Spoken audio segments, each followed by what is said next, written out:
Serial women killers sentenced to death. Goodbye to her child after being sentenced to death is truly heartbreaking. Velma Barfield. Known for killing with poison, Velma Barfield was convicted in 1978 for murdering her boyfriend. Arsenic-laced tea did the job, but she was also linked to other deaths. Her insanity plea didn't work. In 1984, Barfield was executed by lethal injection, becoming the first woman put to death in the U.S. after 1976.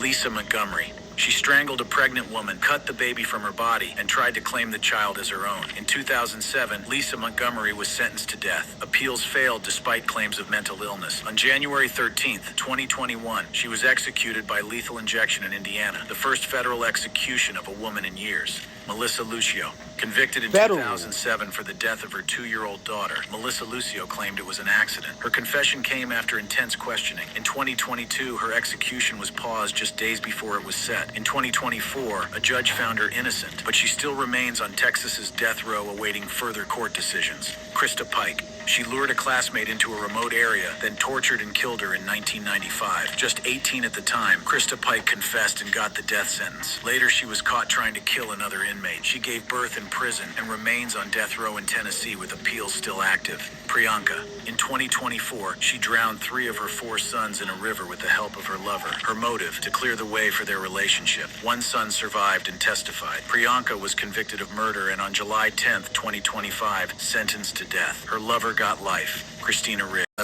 She smothered her 2 young children in bed, left suicide notes, then tried to kill herself. Christina Riggs survived but didn't want to fight. She refused defense and asked for death. In 1998, she was sentenced. On May 2, 2000, she was executed in Arkansas, thanking the state for carrying it out. Aileen Wuornos. Between 1989 and 1990, Aileen Wuornos shot and killed 7 men across Florida. She claimed self-defense, but evidence showed robbery and anger. In 1992, she was 7? and sentenced to death. After refusing more appeals, she was executed by lethal injection in 2002, becoming one of America's most well-known female serial killers. Elizabeth Duncan. She hired 2 men to kill her pregnant daughter-in-law in 1958 because she feared losing her son's attention. The killers beat and strangled the victim. In 1959, Elizabeth Duncan was sentenced to death. She was executed in California's gas chamber in 1962, the last woman ever put to death in that state. Tierra Gobble. Her baby boy died from blunt force trauma in 2004. Doctors found skull fractures. Tierra Gobble was arrested, convicted, and sentenced to death in 2006 for intentionally abusing her child. The jury voted 10-2 for execution. She still sits on Alabama's death row for killing her 4-month-old son.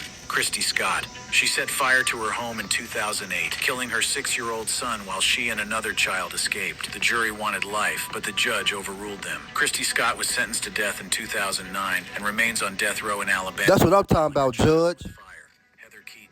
In 2010, Heather Keaton helped kill her stepchildren using tape, poison, and starvation. 1 child died from asphyxiation. The other is from dehydration. Convicted in 2015, she was sentenced to death. The jury voted 11-1. She's still on Alabama's death row, one of the few women there. Teresa Lewis. She planned the murder of her husband and stepson in 2002 to collect insurance money. She let 2 hired men into their home while they slept. Convicted in 2003, she was sentenced to death. In 2010, Lewis was executed by lethal injection, the first woman executed in Virginia in nearly 100 years. Darlie Routier. In 1996, Darlie Routier claimed an intruder killed her 2 sons. But the crime scene told a different story. Blood patterns and her statements didn't line up. She was convicted in 1997 and sentenced to death. Over 2 decades later, she's still on Texas death row, waiting for her execution to be carried out.